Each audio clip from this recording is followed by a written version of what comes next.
G7 정상회담에서 세계와 협력해 뛰어난 성과를 기록한 이후 오스트리아에 이어서 스페인을 방문한 한국 정부에게 스페인 정부는 1730년에 독도는 한국 땅이라는 역사적 기록을 명확하게 표기한 한반도 지도를 전 세계에 공개했습니다.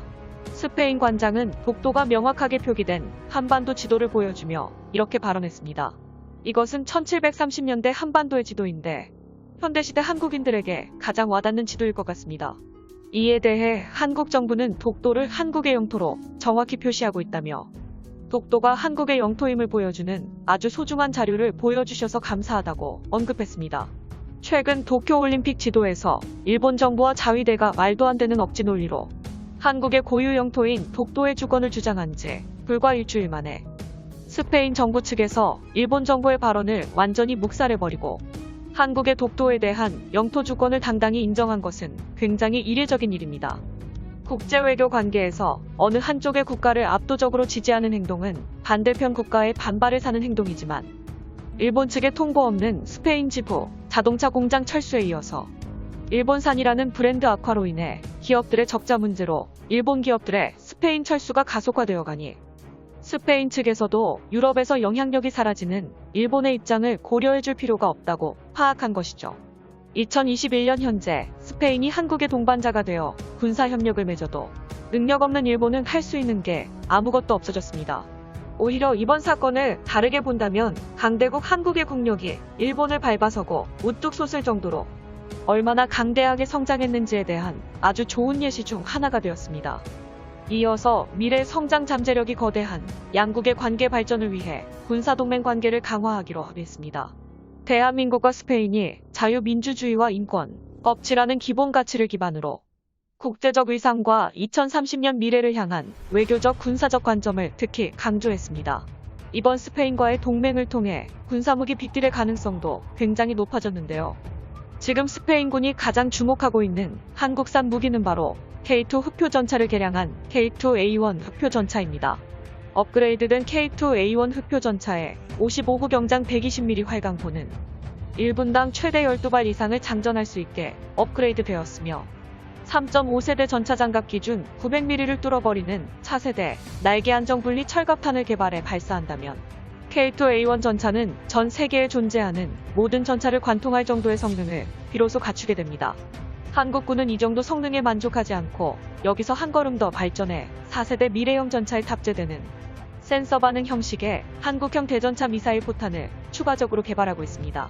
최소 10km 사거리 밖에서 적전차를 박살내 K2A1의 포탄은 첨검 대전차 미사일과 기술을 공유하며 지금 이 순간에도 연구개발이 활발히 진행 중입니다. 이외에도 360도 상황인식장치 시스템과 2세대 능동방호장치, 다목적 정찰 드론을 포탑에 탑재하는 등 K2A1 전차의 업그레이드 방안에는 한국산 첨단 전자장비가 새롭게 적용되어 미래 전장 환경에서 다양한 공격 교리를 시행할 수 있게 되었습니다. 이처럼 K2A1 전차의 업그레이드 방안이 발표되었을 당시 현대로템 관계자는 K2A1 흑표 전차가 미래 전차 교리를 선도하고 해외 수출을 반드시 성사시켜 전 세계의 한국산 전차의 영향력을 대폭 확대하겠다는 자신감 있는 포부를 밝혔었는데요. 당시 9세대 전차를 대체하고 차세대 전차를 확보하려는 스페인이 이탈리아와 함께 K2 흑표 전차의 유럽 지역 라이센스 생산에 대한 요청을 직접적으로 언급한 적이 있습니다. 당시 스페인에서는 레오파르트 전차를 대체할 4세대급의 차세대 전차를 구하고 싶었으며 이탈리아 측에서도 아리에떼 전차를 대체할 4세대급의 차세대 전차를 갖추기 위해 두 국가가 힘을 합쳐 프랑스와 독일의 차세대 전차 사업에 자신들도 끼워달라는 요청을 했지만 프랑스와 독일과의 협상이 실패한 이후 두 국가의 요청이 단칼에 거절되었고 어쩔 수 없이 스페인과 이탈리아는 새로운 대안을 찾기 시작했습니다. 유럽에서 독일산 프랑스산 전차를 제외하고 남은 대안 중에서 가장 유력해진 건 역시 세계 최상급 성능을 가진 한국의 4세대 개량화 전차 K2A1입니다.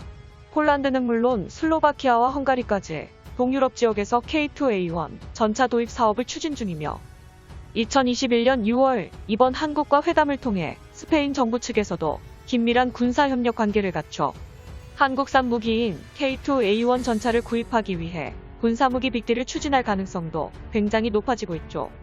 우선 한국의 K2A1 흡표전차가 스페인과 이탈리아 등 남유럽에 수출되려면 가장 먼저 북유럽 지역인 노르웨이에서 사실상 수주에 승리한 K2 흡표전차가 빠르게 수출되어 한국산 명품 무기 K9 자주포처럼 K2A1의 강력한 성능을 유럽 지역에서 입증시켜야만 합니다.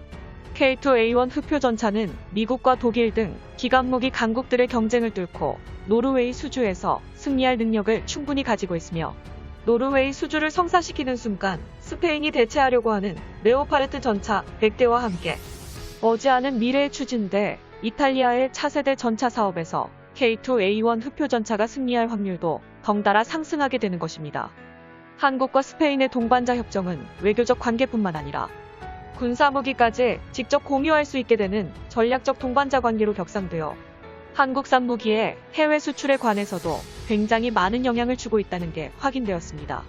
이에 보답하기 위해 한국 정부는 스페인에서 일본이 철수한 자리를 대체할 전기차 배터리 공장 신설에 관한 프로젝트를 가동했으며 스페인과 외교적인 동맹 관계를 통해 문화와 첨단 제품과 산업기술 등 다양한 협력 관계를 추구할 것입니다. 한국과 스페인의 동맹 관계에 대해 일본 네티즌들은 지금 어떻게 생각하고 있을까요? 일본 커뮤니티 마토메 스레드에 올라온 일본 네티즌들의 댓글 반응을 번역해봤습니다. 왜 일본에게는 아무런 초대장이 없었는지 말하고 싶다. 스페인은 일본보다 한국이 중요하다고 생각하니 갑자기 의심이 들어. 메이지 시대부터 맺어왔던 일본과 스페인의 깊은 관계는 땅속으로 사라졌니? 인적 교류와 공장 건설까지 체결해버리면 스페인의 속마음은 상당히 좋겠어. 앞으로 유럽 협력에 한국도 참여하는 게 확정적일까?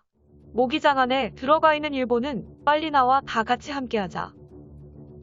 아니, 일본이 스페인을 돌봐주지 않으니까 일본을 대신할 또 다른 돈줄을 찾아내고 있을 뿐. 한국은 새로운 돈줄이 될 테니까 당할 각오를 하고 있어야 해. 스페인처럼 경제적으로 불투명한 국가들은 상대하는 게 아니야. 스페인은 한국이 투자자의 국가라고 생각하겠다. 한국의 요구를 모두 들어주는 게 경제 위기에서 탈출하기도 가장 용이해. 지금의 시점에서는 모두가 이득인 관계다.